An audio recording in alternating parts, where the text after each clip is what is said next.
Hello and welcome to another episode of Staying Power, the show that is all about building a better life. You want a better life? We all do. You're in the right place, and for the next hour, we are going to talk about one part of what it takes to build a better life, and we hope that it resonates with you and you can do something with it, because that's the whole idea. By we, I'm JDK Winnikin, and I'm here with my friend, my business partner, my confidant, so many things, and just an amazing co-host in her own right with so many different things to share. Ashley Kniebel. Hi, Ashley. Hi. How are you? Doing great. How are you? I'm good. I'm happy to be here today because we're always going to have a good conversation in here. So, and you can't necessarily say that about every single conversation you're going to have every single day. Yeah, I know generally our conversations are always one I can look forward to because I know I'm going to probably learn something. I will laugh. Yeah. It's going to be enjoyable. And there's not too many other people like that I know that it's always going to be good. Yeah, it's always fun. And plus, there's a really good chance you're going to laugh at me at some point. Exactly. Which is always, people enjoy that, actually. I'm finding that out, which I'm Really? Yeah, I'm trying not to take that too personally. But yeah, There are people who enjoy that. But anyway, that's all right. So, Ashley, today, I think we have a really interesting topic. And I think that every week. But this one, I'm already laughing. This one, we both agreed we would tentatively call that awkward bridge between chapters. Mm-hmm. So, do you want to try and explain what that means, what we're talking about, with any context or what you mean, what we were going to look at? Sure. Okay. Take a whack at it. Take a whack at it. Well, I think we've all gone through those awkward bridges between chapter phases where you are ending something and you're beginning something else. And you're not quite sure what happens in between the midst of those things. Okay. And sometimes those can be like really big life changes. And there's no blending of the transition. It's just from here to there, black to white. And sometimes there can be a little bit of a transition in between. And it's a weird place to be. Because it's not a place to be grounded necessarily. You might want to find grounding within yourself. Right. But you know it's fleeting. It's temporary. So do you attach to anything during that time? Maybe not. Do you find peace in it? Maybe not. Maybe you can. But a lot of times if it's temporary, then a lot of things that can happen in there can feel like, what is the point? I'm just passing time. I'm just waiting for that to begin. And what do I do with this? Am I going to waste it or am I going to make it valuable? But then again, if it's temporary, I don't want to get too attached and pour too much time into this if it's going to be gone in a short time later. Right. And you may not necessarily know how long that bridge is going to last, right? Fair. Okay. So I think there's a lot of images that come to mind. I think of like if you're getting ready to move from one place to another. And you know that a time in one location is ending and maybe you're moving across town or across country. And there's that middle period where you no longer really live in your place because you're packing it up. Maybe you're getting ready to, move away. Your job is ending and you have to go to a new place. You're not sure where you're going to live. You're not sure what the new job's going to be like. You're not sure what the new environment's going to be like.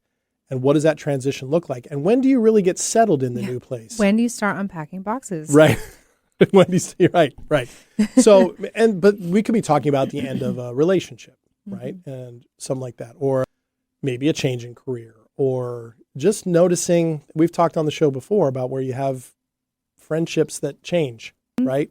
And end, or if someone passes away and there's that, that awkward place, because I like how you said that. You can find maybe grounding in yourself, but tough to feel grounded in where you are or what's happening when everything feels fluid. Okay.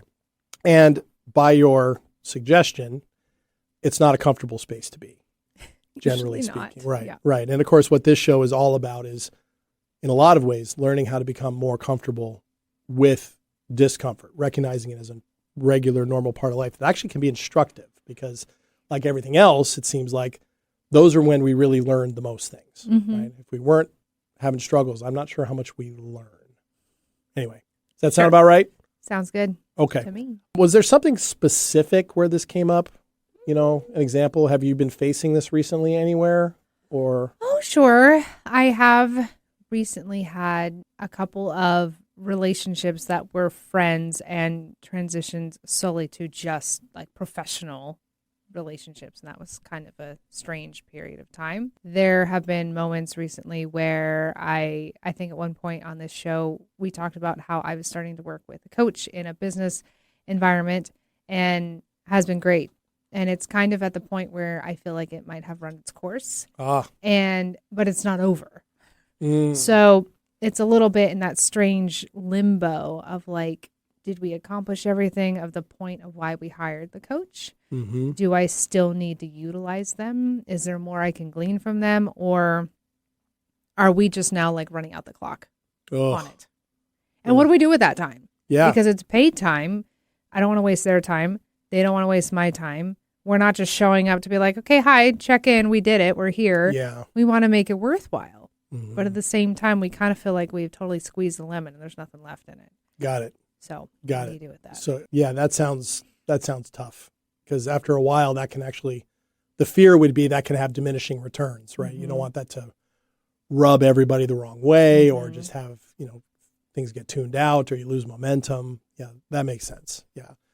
I'm trying to think of what my most recent one of those has been. I've had a lot of them. I've talked about on the show before, of transitioning out of a crazy time of life into a not crazy time of life.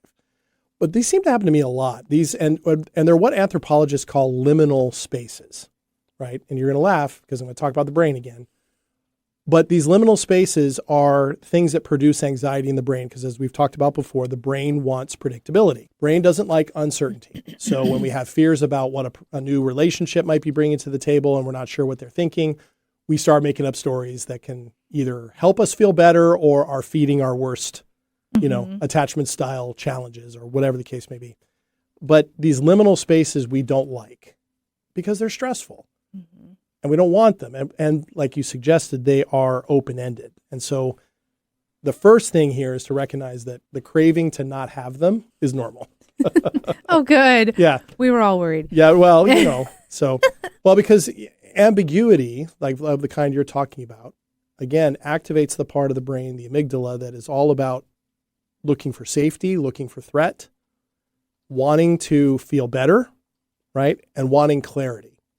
Right. And what we're talking about is being able to recognize that and move away from that to the part of the brain, the prefrontal cortex, that says, okay, hold on.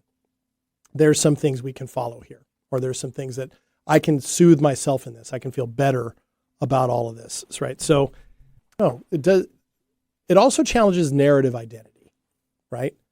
This experience you've had at work, I know, has been largely positive, right? And so it's changed your narrative, I think. Is that fair to say, about your role in everything, or what the business is doing and how they're doing things? Okay. Yes. Is that both exciting and scary? More scary than exciting? I would say exciting. I find it to be exhilarating, actually. Ooh. Because I feel like I've learned a lot and I have grown a lot, and it's kind of that adventurous feeling of, all right, I think I'm ready to fly now and I want to try it, and I think I can do it without them. Like I'm very solid on my own 2 feet now and can spread my wings and fly. Okay. So the new narrative is in place in some ways. It makes me wonder, before all this happened, was there a narrative identity crisis going on for you? Perhaps there was. It wasn't just coaching for me. It was coaching for a lot of my staff. Right. Good point. So within that, there was a lot of reorienting of expectations and guidelines and who is in charge of what, and outlining a lot of that has really helped people that I work with and that are under me to really understand their role, and they have a clearer vision of what my role is. And there is a level of just respect and understandability that has come into this now, that it's amazing how much more well-oiled we are, which is great. And it was totally worth it. But, now it's kind of like, okay, well, do we need more oil? Or are we all good? Right. Trying to have everything we need. Yes, right. Because you don't want to wave goodbye and then be like, oh, but wait, we're missing something. Is the car all tricked out the way it's supposed to be? Right. So, that's where that's at. But been a very good experience, a very helpful experience. But it did kind of trigger this strange phenomenon. And then I started to ponder, how often do people go through that, and to what degree? You mentioned something earlier, which I think everybody at some given time can relate, is in like the dating world. Oh, You're seeing somebody, but are you official? And does that mean they're not seeing anybody anymore and you're not seeing anybody more? boy. Do you get attached at all during that weird period? Are you in? Are you out? Are you both feet in? Are you 1 foot out? Are we dancing? What is happening? And that part is so awkward. Oh, It's such a strange period to be in, and such a bridge. it is. It is. I may have a story about that, but I don't particularly want to talk right now. We'll just get further in the episode and ask again. We'll see. We'll see at some point in the future. But yes, yeah, that's a great example, right? A great example. One to kind of take you off the hot seat a little bit. Thank you for sharing all that. I've had something similar, as you know, Ashley, because you've been on the ground floor for a lot of the stuff that we're working on. I have, for a lot of years, I knew I wanted to be a professor of history. I wanted to teach. I wanted to study history, and I wanted to be that. That changed very vividly a number of years ago. I've talked about it on the show before. And in some ways, I've felt like some of those liminal gaps ever since. I've tried different things. I've worked in the nonprofit world. I'm moonlighting as a bartender currently. I'm trying these different things, all with the idea of like, okay, what does this all mean for me, right? So that narrative identity has been a challenge for me for a long time. And I focused for a long time on the narrative part of me as a human. That had to be addressed. That part I've been able to do a lot more with and have a lot more clarity on what that narrative is of who I am as a person and how I want to be, what my values are, what matters most to me. Still have a few things I'm working on there, but in terms of profession, career, mission, tying that sense of self to a sense of purpose and meaning has been elusive for about, at least a dozen years off and on, but particularly in the last few since I started getting into this and we started doing coaching. I've written a book that's still kind of floating around out there that I'm trying to do something with. And I have struggled for a long time with how does this all fit together? And my concern for my narrative thing with this, my narrative theory was, am I just throwing things against the wall with no rhyme or reason for how this all fits? And people have asked me, including people we both know, who we trust, who know business, who know this, are like, what are you doing? What are you doing? Yeah, how is this all working? Like, you're trying lots of things. And I mean, they always laud me for being willing to continue to try, right? But the long and short of this is recently, I think that awkward bridge, I'm starting to get across it to the other end. I think I am. You found the other side? I'm closer. Okay. Yeah, I'm closer. And it's been through a whole series of things, a lot of conversations. I've actually had to ask a lot of people to just be really upfront with me, yourself included, and a few others, and to really take the feedback that I get. Oh, really? Which I want to be clear to people out there. I have amazing people in my life who can give me great, of course, yes, across from me in particular, who are always willing to give me a lot of support and a lot of direct perspective. And they do it all in ways that are so unique to them. And because I know them and I'm close to them, I recognize it for what it is, right? Some of them a little bit more caustic than others. But I'm not looking at you. I'm not looking at you. You were looking at me. They know who they are, actually. But that's been really helpful. And so of late, I've been better able to see how all those things, my past experience, the values I have, the coaching I do, the podcast work that we're doing with this show and with other shows, my writing, how it all fits together. And it's challenging me in ways that I was not expecting, because I'm going, okay, this is more and more my awareness of this is my narrative identity, to put it in these terms. Mm-hmm. But wow, in order for me to sustain that, build it, and move it forward, I actually have to push myself in some new ways that I don't think I realized I needed to be able to do, and I didn't really know how to do them. Oh. Yeah. And it's and some of that I'm going to talk about in maybe one of our segments coming up a little bit later. So I'll address it. You have lots of things to share. I do, but I didn't want this to be something at the front end of the show where you just felt like we were talking about what was going on with your business. This is something I relate to deeply. And there is something about wanting that clarity, that closure. We have a cognitive bias in our brain. We want closure. We want ends to the stories. You mentioned the dating one. Is this person losing interest? Was I really fun at first, and as they're getting to know me, they like me less and less? What does that mean? And does that mean I'm being rejected? Does that mean I'm being replaced? All these things can come up, and we don't like that. And so the brain goes to the places that can give us some meaning, definition, even if we don't like it, right? It's hard to leave that wide open, right? And it's been hard to, with this side of things, what I was just talking about, to be patient with it. It's been a challenge. So all that taken together, I think that means we have hopefully established what we're going to be talking about, what we're already talking about. And for those of you listening, who are not completely lost on what we're talking about, hopefully that's none of you, but hopefully you're able to think about what it is for you that might be that. Because I think we probably, Ashley, is it fair to say we probably all have something like this at any given time? Yeah. Yeah. And maybe it wasn't recognized as this. Yeah. But everybody has gone through, it's so safe to say that everybody has gone through something in a period of time that was uncomfortable, that they didn't know how to name it because maybe it didn't have a name. Mm-hmm. But it was that weird transition period, and you just got to go through it. Sometimes it relies on you to get through it, and then sometimes it's just passing of the time. Right. But it's still there. It is. And you still got to live it. It is. Yeah. And, and it drives home the point to me of what I try to remember in times like this is that we think that if we get clarity, the discomfort is going to go away. And maybe it does, but maybe it doesn't. And also, what if a better way to frame it, and I think it is a better way to frame it, is the discomfort is the clarity actually building, moving towards that, which means you cannot do without it. Right. Right. It's not just going to pop up out of nowhere, right? It's not going to drop right in front of you.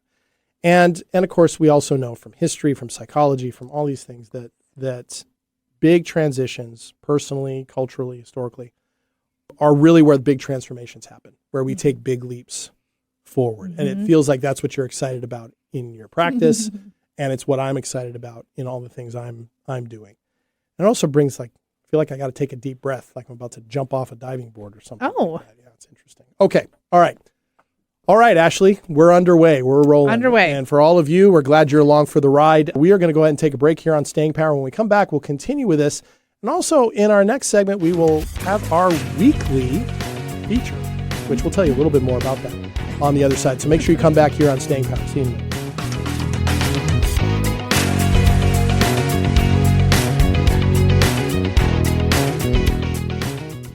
I'm Chris Jakovic. I served in the United States Air Force and I deployed 3 times. So in 2017, I was serving as an Air Force First Sergeant. Our motto in that role is "My job is people, everyone is my business." But unfortunately in that year, I would lose my own brother, Lance Corporal Adam Jakovic, to suicide. The majority of veteran suicides are from guns. I store my weapons securely, not only for myself, but for my family. Store all your guns securely. Help stop suicide. My service never stops. Brought to you by End Family Fire and the Ad Council. Are you ready to discover remarkable stories of resilience and cultural connection? This is Diaspora, a show sharing the journeys of first-generation immigrants from the Indian subcontinent now building their lives in North America. Inspiring, insightful, and always engaging, Diaspora offers a unique perspective on the immigrant experience. Join me, Aditya Mehta, my guests, on the Diaspora Show every Wednesday at 2 p.m. right here on KKNW. Working hard to put a smile on your face. Alternative Talk 1150. Welcome back to Staying Power. JD here with Ashley. Hi. And we are talking about that awkward bridge between chapters when things are changing and you're not quite sure what's happening in the middle. And Ashley's making fun of me talking with my hands by talking with your hands. So thank you. Anyway. I didn't say anything. Now you are. Anyway. That's what we're talking about. And Ashley and I both shared in the first segment that we're both kind of looking at this. We've been experiencing this a little bit. And we suggested strongly that the discomfort is actually the point, right? That's where the clarity comes. And the challenge is we don't necessarily know how long it's going to last, right? So very true. Yeah, it is. Right. So, and again, we're fighting on some level, we're fighting against the instincts built into our body of wanting to be safe, wanting clarity, wanting that safety. But that's not really where resilience gets built, right? It's right in the middle of that. And the key to this show and what we talk about building a better life is developing that resilience, right? So, all right. So there's a whole psychology to this, right? So we have to make peace with uncertainty. Ashley, have you gotten better at that? At making peace? With uncertainty? Are you more comfortable with uncertainty? Does it depend on what it is? It does depend on probably which section of my life. The ones that there's uncertainty in a professional sense doesn't feel quite as unsettling as the uncertainty in personal sense. So if it's like a personal relationship, friendship, something of that nature, or family, that feels really uncomfortable when there's uncertainty there. It is so almost comical to myself. I can feel such a difference between if it's in professional versus personal. If it's in professional, it's kind of like, I'll get it figured out. I'll sort it out. I will make amends. It will end in a positive way. Probably because I have more control over it. Okay. When it's in like your personal sense, if it's in like a relationship, there's usually another person involved that usually, usually usually you don't have control over it. They have their autonomy as a human. I say it all the time. There's two of us here. Yeah. And if something goes awry there, I instantly feel this like little pull, this little tug and a realization of like, I can't control what's happening in this environment right now. And I don't know what's going to happen. It's an uncomfortable situation to be in. Now, granted, I am not in that very often, so I can really relax and let myself be settled. Mm-hmm. But in times where you do feel uncertainty, what do you do with that? Yeah. And especially if it's the uncertainty in those moments that we're talking about, like changing from one thing to another. I mean, there is a part of you that has to be laid to rest if you're closing a chapter and you're about to open the next one. A small death, as it were. Kind of, yeah. Like part of you may not move into the next chapter of your life. Part of the people in your previous one, like there's always a saying of like, if you're wanting to grow, you got to sacrifice, and you're like, oh, you got to sacrifice habits and people and this and that. And I read that stuff and I'm like, okay, yes, but have you really stopped to think about what that means? If you're sacrificing people, that means like you're probably not friends with them anymore. Yeah. You're probably not married to them anymore. Yeah. You're probably not having family dinners with them anymore because something has happened where they're not making it into the future of your life, or at least to the capacity that they were in before. Yeah. And, and they say things like this to do that. Maybe that's what has to happen. But you say it so loftily, and yet it's so heavy to do. Yeah, that's a really important point, because I think that can get lost in some of those, feel good pushes, just do that rah kind of do that kind of thing. Because the bumper stickers. Because one of the things that it does that I don't like is that it doesn't embrace the importance and the necessity of recognizing the loss, even if it's a good thing, right? If you've had a good job and you loved it, and then you suddenly got another one. Or you retired. Right? It could be that's grief. Recognizing loss is a key to keeping our emotions integrated while we're going through that awkward bridge. To recognize that loss. I recently, one of my best friends shared with me that his primary relationship is ending, and he's really, really sad about it. And he's worked really hard for it not to be there, or not to be happening. And it is. But he also has this sense of, okay, it's time. I've done what I could. And he has some excitement about the future. But the thing that I was listening for when he was talking about it was, is he going to recognize this loss? And boy, he does. He really does. And, this is a person he's loved his whole life, I grieved with him. And recognize that loss, because it's not what he wanted. That's not what she wanted. That's not what any of us wanted.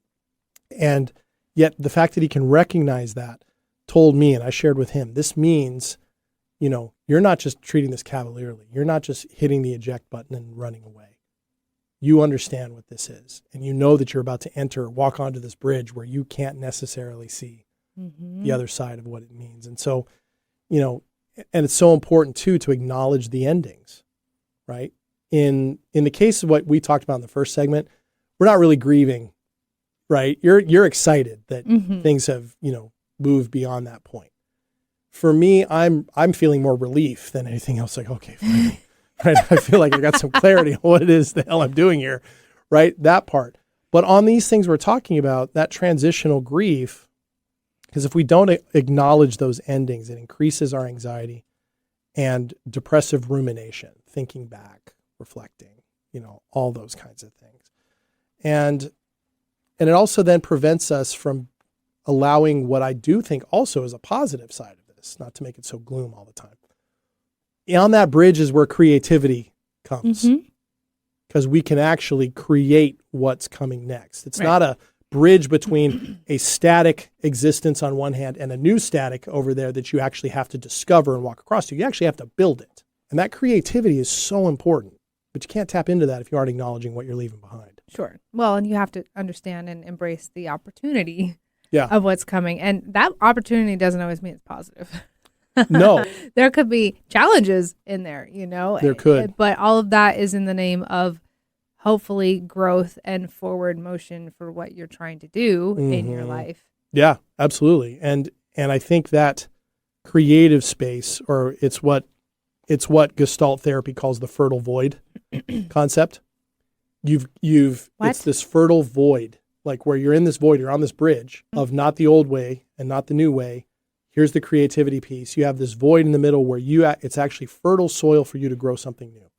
A creative space for you really to explore something, to take a look at how you've done things. Is there anything in your life you want to change? Any behavior you're looking to tackle? Any new goal you're looking to make? Any values you're looking to shift, right? Maybe new avenues to explore, new relationships to explore.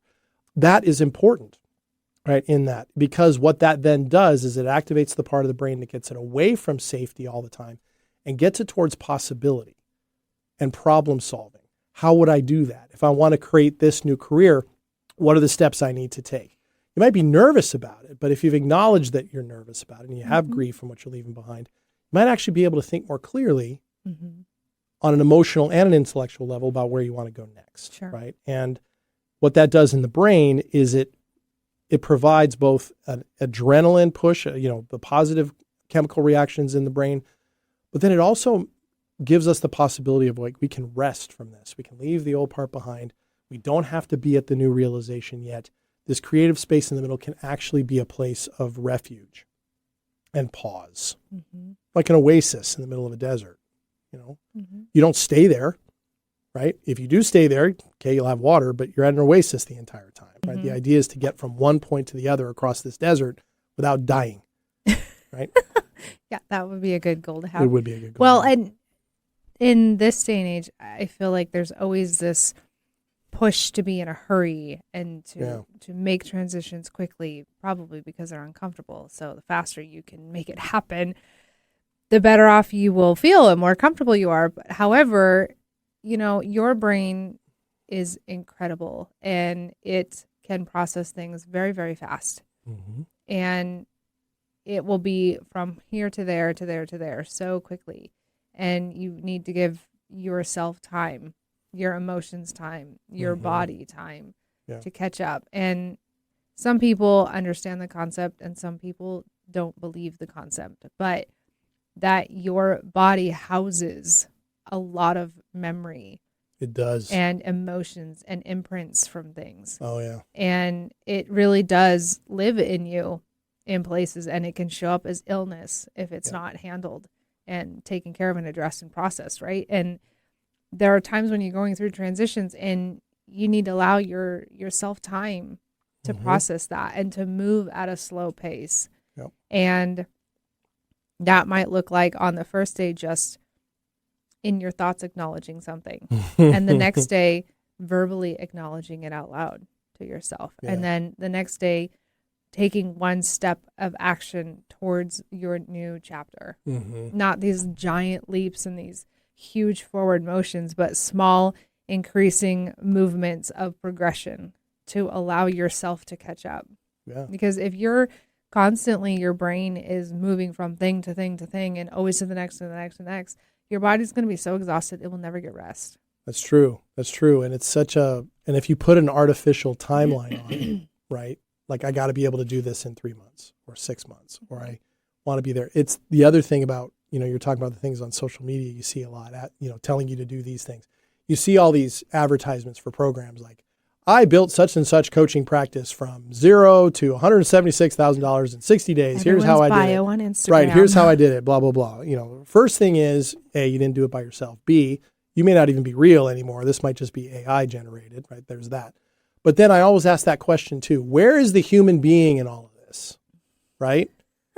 Because it's a good question. If you throw yourself into something like that and you want to get through that transition so quickly that you're willing to burn the candle at both ends over 60 days to build something and hopefully give yourself all this revenue, that in the message is everything will be okay if you build a practice this way. Mm-hmm. And then suddenly you burn yourself to a crisp, or you're miserable, or the bottom falls out. How good was that?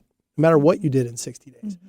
Whereas even if it took 600 days, a slower build over a longer period of time that maybe has a little bit more discomfort and uncertainty to it, maybe it actually builds something a little bit more solid that actually be authentic to you. And then the money might just follow from that place, mm-hmm. right? God, what you're mentioning is so important, because we listen to the messages. We want the brain to tell us, oh, I can do this. Somebody lays out a schematic for how we too can do the things that they did, and they ignore exactly what you were talking about. We're all bringing our bodies and all that knowledge and experience and those challenges into it. And if we don't listen to that, we are not going to get there. And if we somehow do get there, we're not going to be able to hold it without dropping it at some point. It's very true. Right? So it's that what you're saying is, you can't worship speed in all these things, right? Okay. All right. So it's a good stopping point here for a minute, because we want to do our weekly segment. I know we're going to do it at the end of the segment today. This is our weekly segment where Ashley and I each take a couple of minutes to talk about something that happened in our week. It's either a terror or a triumph, what we learned from it, all in the name of sharing with you, our listeners, what's going on in our lives and with each other, right? All in the name of vulnerability, building connection, and those are the things that build a better life. This week, it is 2 minutes of terror, I believe. So let's just go ahead and jump into that. Everybody get ready to be scared. Here we go.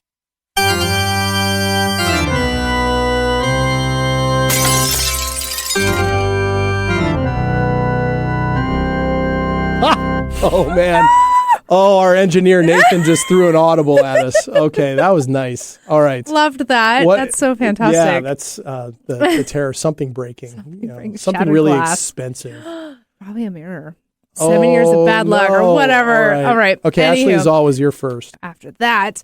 All right. Mine, in speaking of a topic of just feeling uncomfortable, I had a moment very recently where I unintentionally hurt somebody that's very close to me. Oh. And I didn't think how, things panned out in the way they weren't supposed to. And they were supposed to be told something directly from me, and they heard it from a third party, and it made them feel really awful. Oh. And I feel bad. And it wasn't intended to go that way, but that's how it went. And this person is taking it very personally, and I feel awful. Oh. And I'm doing my best to try and patch it up and be like, no, that's not what I meant. It's not how it's supposed to go. But there is such an feeling, when you've harmed somebody on accident that you really care about, that really cares about you. And sometimes I've been in that situation with this person, and I'm like, they're tough, they'll be fine, they'll get over it, or they're just being sensitive, or, I kind of make up my own narrative to pacify myself. Mm-hmm. But I'm like, but what if they're not? Yeah. I might say they're going to be okay, but what if they're not? And right. Who am I to say what they're going to feel and how they're going to be? Right. So, anywho, it's a work in progress. I think it'll be fine eventually, but it wasn't a great feeling. Wow. Thank you for bringing that in. What's interesting about that is I think my terror is something similar. What? But from the other direction. Oh. Yeah. More of me on the side of the person you're talking about. I was not talking about JD. No, it's not me. It's not me. Believe me, she has no trouble telling me exactly what she thinks I need to know at any given time, whether I need to know it or not. But nevertheless, comes from love. I know that. But I am kind of going through, it's a different situation. I didn't hear something that's bothered me. I am confronting with a relationship in my life, or rather new one, all those anxieties that we were kind of alluding to earlier about, God, when you have somebody who's new in your life that you're excited about and that type of thing, and you're connecting on some level, what happens when the rest of reality begins to catch up and things aren't always smooth, things aren't always clear, right? And they're going through stuff. I am battling all these stories that are coming at me because things are a little shifty, a little strange right now. This person's going through some stuff, and I understand that. And yet also I'm like, oh, this is really difficult for me. And it surprises me that it's difficult for me. And it's making me mad on one level, like frustrated, like, hey, you know what? I should know better than this, right? This is okay. They're going through stuff. I'm getting to know this person. They're getting to know me. And in the midst of it, and it's a very complicated thing to explain. I don't want to get into the details, but the terror is I'm uncomfortable with these stories and they keep popping up. Oh. And for somebody who spends a lot of time talking with clients and on this show about identifying stories, to have them continue to be so relentless. You got a storybook happening? Like that. It's really, it's not a terror, but I don't like the unsettled feeling I have. Sure. And so it's a regular engagement in settling myself down, getting grounded, that kind of thing. And they just pop up, and then it's like whack-a-mole. Is it like whack-a-mole? Yeah, it's kind of funny. Whack-a-story. So anyway, that's my terror for the week. Okay. Whew. Those were heavy. They were terrors. Yeah, wow. Yeah. Shattered glass indeed. All right. Seriously. Nice job on that, Nathan. All right, so let's go ahead and take our second break here on Staying Power.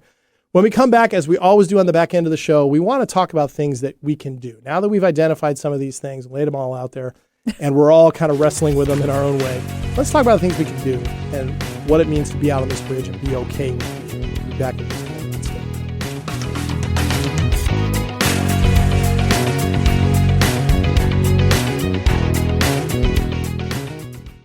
I'm Chris Jakovic. I served in the United States Air Force and I deployed 3 times. Being a veteran, it's interwoven into your DNA, is really the absence of the connection and the purpose that can really drive a lot of veterans to some negative thoughts. For those who are in a suicidal crisis, the window of time to save somebody's life is very short. Our duty is to protect ourselves and protect our families. And one way you can do that is store your weapons safely. Store all your guns securely. Help stop suicide. Brought to you by End Family Fire and the Ad Council.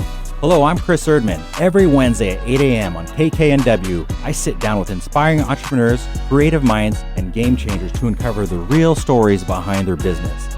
On my show, Made of More, we explore the challenges that they've overcome, the breakthroughs that they've celebrated, and the mindset that drives them forward. If you're ready to unlock your full entrepreneurial potential, Made of More is the show for you, because here we know you are made of more. Every Wednesday at 8 a.m. on KKNW. Real people, real life, real radio. Alternative Talk 1150. Welcome back to Staying Power. JD here with Ashley. Hi. And we were talking about that awkward bridge. We're having an awkward giggle. That awkward bridge between chapters. And we hope that so far what we've been saying has been helpful for you and you're kind of thinking of maybe where this is playing out in your life. So this last section today, Ashley and I want to talk about some practical things we can do when you're facing this. Because if you aren't, I question that, first of all. And second of all, if you aren't, for some reason, you will. And so what can you do when that happens? So we can turn and exist with uncertainty and have it still provide purpose and presence, right? We can do it with some curiosity. We can do it with self-trust. And we can do it without having to have an end site or an end time stamp that we can shoot for. So Ashley, let's kind of go back and forth a little bit on this. Where do you want to start with some practical steps? Ooh, practical steps. You know, I would say a first one that you could do is say it out loud, write it down type of thing. You know, I mentioned earlier that sometimes that position or transition is awkward because it has no name. And for whatever reason, and I'm sure you have some sort of psychological something or other about it, but things. Oh, I do. Yeah, always. There is something easier about processing things when you can name it. Okay. And if sometimes it's not always giving it an actual name, but it's some sort of identification. Because for whatever reason, identifying it makes it a little bit more understandable and reasonable and comfortable and graspable. Yeah, because it's in the prefrontal cortex. There you go. That problem solves and gives Prompt. identity and gives, it takes it out of the fear base. Yes. Right, exactly. Yes. See, Right. Cute. I like There that he was. down. So are you talking about writing out like what you're trying to do or what the transition is? Could or what? be. Okay. I mean, I would certainly suggest writing down the transition of Okay. I'm here and I'm going there. And Ooh, I like that. writing it down's great. I have observed myself and realized I talk to myself way more than I thought I ever did. That's funny. It's a little, it was almost embarrassing. I do realized it a lot too. they used to happen in my head and now they happen out loud. And I'm like, when did I start doing that? And who is around when this is happening? It's good though, because that's how we I process really things. work through stuff. Yeah. And I've noticed in these awkward transitions that I've had, I was somehow able to talk myself through like thoughts within the transition based off of talking out loud about it. And sometimes I actually found it to be better talking to myself about it 100%. because other people can be great soundboards and other people can give really good insight. But there's something really profound about working through a problem with yourself, by yourself. Yeah. Tapping into that intuitive part of you, particularly from that grounded space, right? And if you're acknowledging loss, if you're, not putting a time limit on it, that type of thing. I think it helps a lot. I'll do one. You talk about, I'm in this spot. I would say I am in between, coming out of being in between what I thought I was always meant to do and what I have since found out I am meant to do. Oh, that's huge. That Right? should be like a banner Right? somewhere. Yes. Yeah, and that is the reality. And me just even saying that out loud is a new framework, right? That I can work with, right? Acknowledging what was there and acknowledging what's coming. And it is true. And it does do that because it takes it out of that realm of the fear-based stuff that our bodies react to so poorly, that safety space, right? Stress us out, flood us with cortisol, puts us in a spot where we go, oh, okay, that makes sense to me. Body can calm down. I actually feel it happening right now as I say that. Speaking of the body, of course, for me, I love the somatic stuff, right? Pausing is my practical suggestion, right? The pause practice. Catch yourself. Don't just run through stuff all the time. Pause, right? If something's a good idea right now, it'll be a good idea in 5 minutes, or it'll be a good idea in an hour, or it'll be a good idea in a week. Just relax a little bit. So what I mean by this, though, all joking aside, is take 3 slow breaths. Don't try and force a deep breath. Pay attention to your breath. Notice if it's shallow. Notice if it's measured. Notice wherever it is. Let it even out into a normal flow. It will just by paying attention to it. And then when you are able, take 3 slow breaths, let them out. Scan the body internally. What am I feeling? Do my feet hurt? Is my temperature up? Are my fingers tingly? Is my eyebrows all scrunched up, right? Is my mouth dry? Whatever it might be, take that body scan and then ask, what part of me is trying to rush ahead and why? What part of me? And you don't necessarily have to have an answer. Just asking the question puts us in a spot where the nervous system begins to calm. And then we become more anchored in awareness rather than whatever that is that's driving us to move so quickly. What else, Ashley? Should Ashley? Remember I said at the top of the show she'd find a time to laugh at me? It is here. It's here. You're really great, JD. Make it easy. You do it. No, you do a great job. And I always know I can count on you to bring up that type of stuff, which is great because I am more of a rushy ahead type of person. Yeah, you are. Yeah. And he's more of a slow it down, Hakuna Matata type. Anyways, I would say for another suggestion for people, why are you laughing at me? That's good. Just Hakuna Matata's in my head now. Oh. Thank you so much. You're And welcome. I'm wondering which one of us is Pumbaa and which one of us is Timon. We're not going there. Okay. I would say I knew it wasn't good to say, even as I was saying it. I'm like, this is not going to turn out well. Go ahead. Oh, great movie though. Anyways, I would say another thing that people can do is do what we're doing. What's that? Share about it with share the information and what you're going through with a trusted person. Mm-hmm. We were talking about talking out loud with yourself, but it is also good to talk with others, one other person, because JD and I actually do this pretty often because we are very close and good friends and we kind of know all the ins and outs of pretty much everything that we're Yeah. doing. Yeah, we do. Most often the times. And it is amazing looking back at some of the things that I have gone through in my life over the last couple of years and knowing that you were there for a lot of them. I saw a lot of in-betweens. A lot of in-betweens. Yep.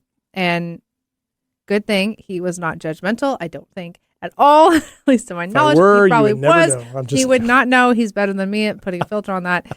But like, you were always just very, kind and gentle and encouraging and helped me get through a lot of those. So I would say if you are a person on the receiving end of hearing something like that, to just, you don't have to have an answer. First of all, they are not looking for an answer. They might think that they are. They're probably not. They're seeking one, but they got to find it. They got to find it in themselves. Sure. Yes. And you're a great soundboard just to be present and just to let them talk out loud and work through things. And I would suggest just to be encouraging more on the positive side of things. Don't encourage them to do something totally horrendous and stupid.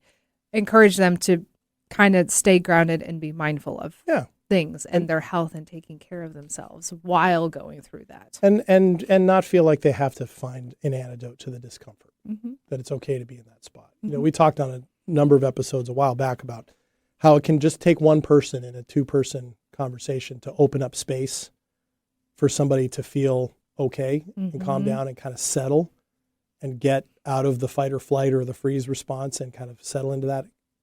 Anybody can provide that, right? But in order to do that, you have to tell them, right? You have to share that. And one that comes up for me too, they're related. It's a time when you're on a bridge to revisit some of your core values, right? We talked about them a handful of weeks ago on the show.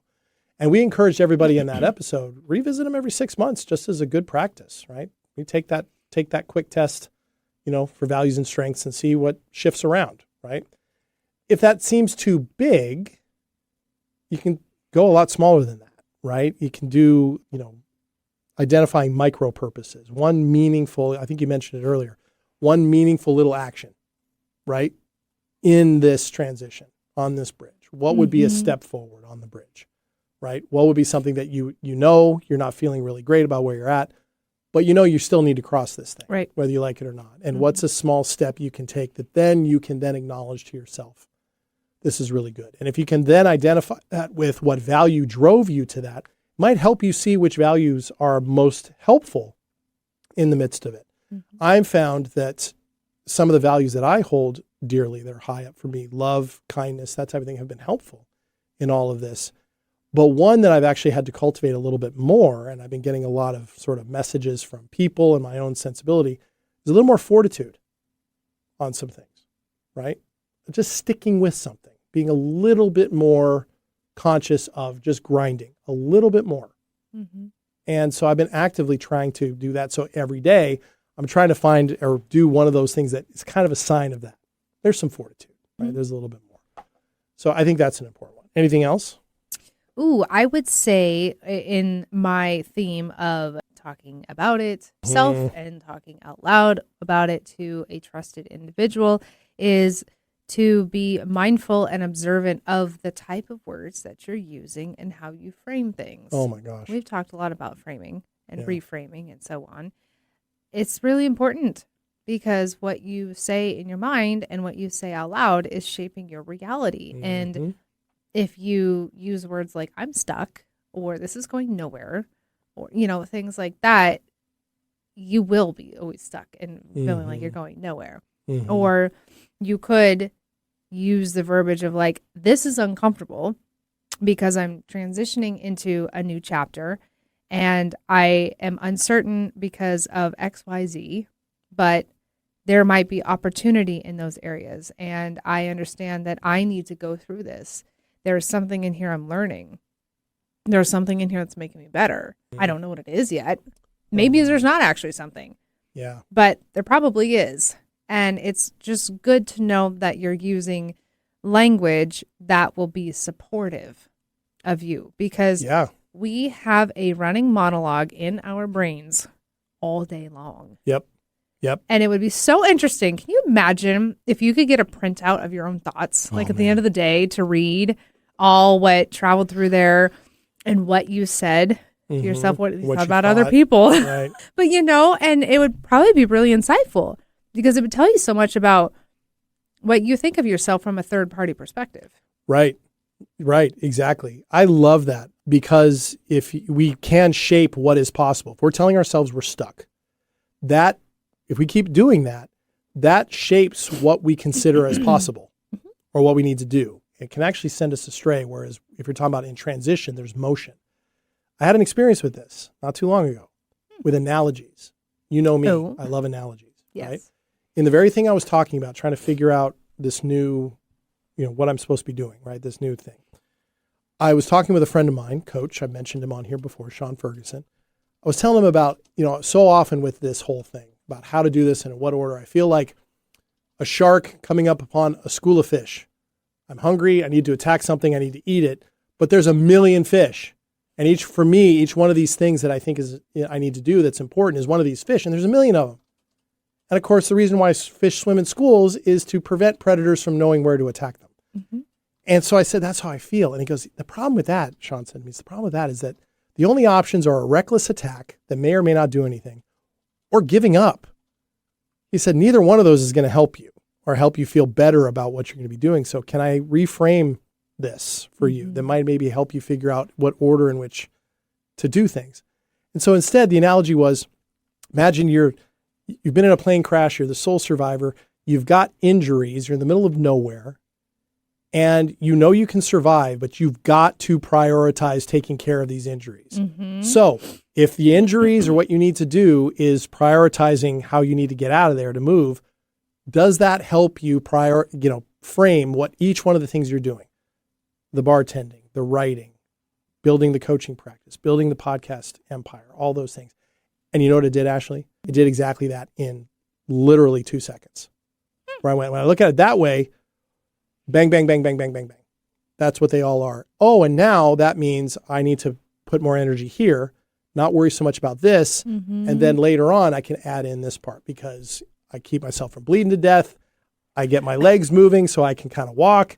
And then I can be using my arms a little bit more, taking care of the smaller injuries to get myself where I need to go.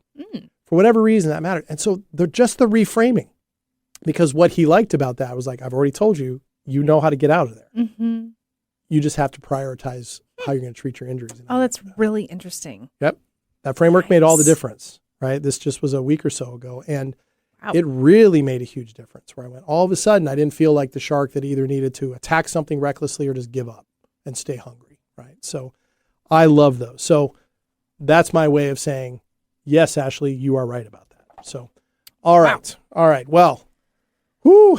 That was a good one. Really good. Good stuff. Thanks for bringing all of that in, Ashley. There's amazing stuff that came out of that. Thank you. Yeah, I appreciated the vulnerability as well. And thank you to all of you for listening to this episode of Staying Power. Remember, if you missed any of this episode or you would like to catch up on other episodes, we are coming up on 100 of them. So there's plenty to choose from. You can get Staying Power as a podcast wherever you get your podcasts. We also have a live stream and a YouTube channel, which we're going to be talking about a lot more in the coming weeks.